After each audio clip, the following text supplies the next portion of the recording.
Next speaker, Hilton Becker, and it's mechanical stromal vascular fraction concentration. Please. Thank you, Mr. Chairman, and thank you to IFATS for this opportunity.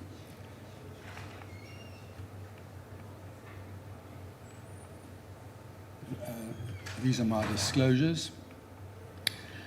Yoshimura did the EPIC research on fat graft survival, and he showed that a fat particle will only survive on the outer rim for approximately 100 to 300 microns. There will be a 1 millimeter regenerative zone, and the rest will necrose. Now, if we look at Yoshimura's study in terms of fat particle size, his fat particle, as we saw, was 3 millimeters, with the outer rim of 0.3 millimeters surviving, 1 centimeter regenerating, and the interior necrosing. If we look at a 1 millimeter fat graft size, we will have 3.3 millimeter outer survival, and the rest stem cells will survive and will have fat cell regeneration.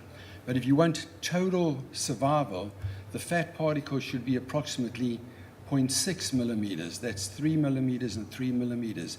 You'll get total survival. Now, fat is most commonly harvested with a 2 to 3 millimeter cannula. The Coleman cannula, in fact, is 2.5 millimeters in diameter. Injecting fat then with a 1 millimeter cannula will cause damage to the cells.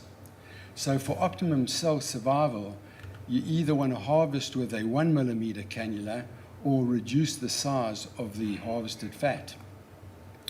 The importance of stromal vascular fraction has been well documented.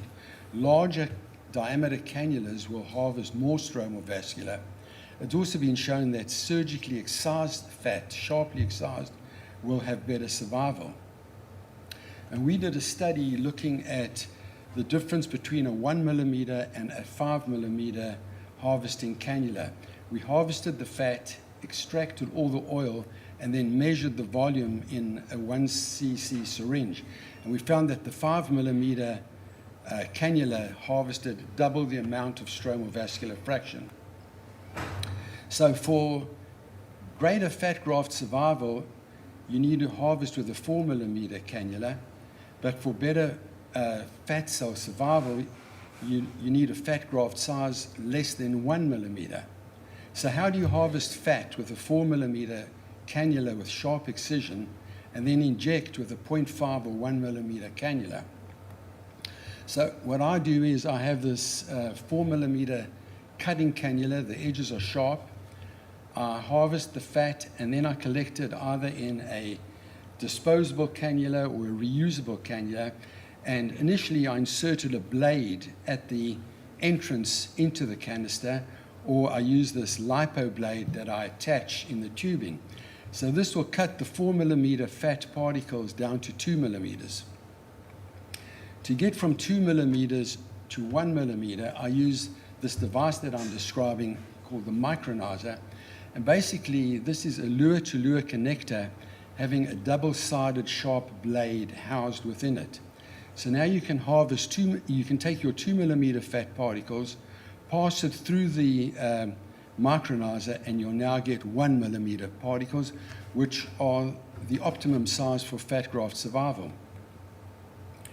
So we harvest the fat, we strain it initially through a strainer, irrigate with saline, then place it in a 10 or 20 cc syringe, pass it through the Micronizer once again, and strain it.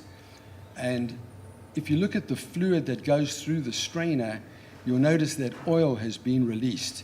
And if you actually remove the oil and leave it in the syringe, you'll see that we've reduced approximately 50% of the fat by extracting the oil.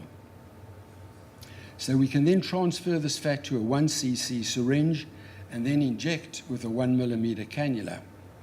We can even go smaller. There's a 1.2 millimeter Micronizer that will reduce fat particles from 1 millimeter to 0.5 millimeter.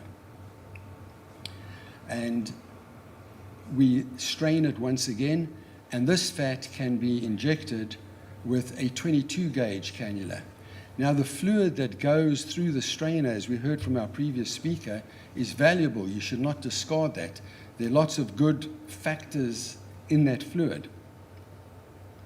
So by passing the fat back and forth through the 1.2 micronizer, you can actually get particles down to 0.25 millimeters. And if you centrifuge that, you'll see the concentration of the ultra micro fat particles. A fat particle is approximately 100 microns. And here you can see in this fluid that we normally throw away, we can salvage these ultra micro fat particles. Now, nanofat. What is nanofat? Nanofat is a misnomer. It's not fat. As described, nanofat is lipocyte-free oil emulsion containing stem cells that can be injected through a 27 or 30 gauge needle. In order to do this, you need to pass it through another strainer of 100 microns approximately, so that you will have no cells. We can also produce nanofat by going back and forth through the 1.2 micronizer, passing it through the nanofat strainer, and then you can inject through a 27 or 30 gauge needle. And if you look at what we have before we go through the nanofat strainer, we have nanomicrofat, which is true nanofat because there are nanofat particles in there. Once we go through the nanofat strainer, there are no fat particles. There's only stromal vascular fraction and stem cells. So we can go from 2 millimeters to 1 millimeter to 0.5 millimeters to 0.25 and then to nanofat, all with this device. Now, what's interesting is as you go through the micronizer, you notice that the fat becomes more concentrated, and it is stromal vascular enriched because the fat cells have been lysed, the oil is removed, and now the fat is concentrated with stromal vascular fraction. So what we are doing, in fact, is passing the fat through the micronizer. The fat cells are lysed, concentrating the stromal vascular fraction, and as we go back and forth, we can concentrate the stromal vascular fraction more and more, and in fact, we can even get to pure stromal vascular fraction. And here you can see the fat being passed through the micronizer. With 5 passes, you get that amount of oil released. With 20 passes, you get more oil released. Diagrammatically, you see the structure of fats, the lipocytes, and the stromal vascular fraction. If you break the lipocytes or the fat cells, you will concentrate the stromal vascular fraction and keep all the regenerative tissue that you want. Histologically, you can see normal fat on your right. As you pass it through the micronizer, stromal vascular fraction is concentrated, and as you pass it through further, you get more and more stromal vascular fraction. So you're getting rid of the oil, which you really don't want, which is inflammatory, and you're keeping all the good stuff. Here you see the concentration of the stromal vascular fraction once again in varying degrees, and you can inject the concentrated stromal vascular fraction through a fine needle.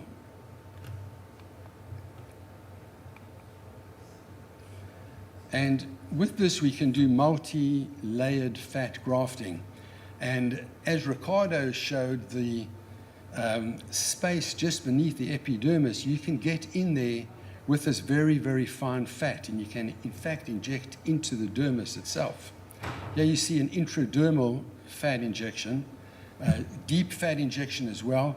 But what is interesting is if you get into the dermis itself, you can really correct the very fine lines and improve the skin. We use fat grafting for following first stage breast reconstruction, for total breast reconstruction. I use small volumes of fat at a time, 100, at the most 150 per side, but I try to aim for 100. I tell the patients that breast reconstruction with fat grafting requires 3 to 4 and sometimes even more stages. and I can do the same with breast augmentation. So conclusion, the Micronizer is a highly effective device that reduces fat particle size with minimal trauma, resulting in stromal vascular concentrated fat, and you can get any size fat particle you want for what particular cause you need.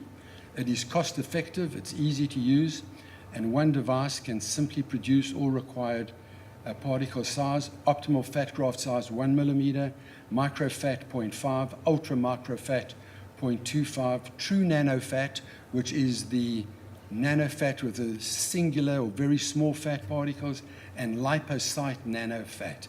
I think nanofat should be called lipocyte-free nanofat. Thanks very much.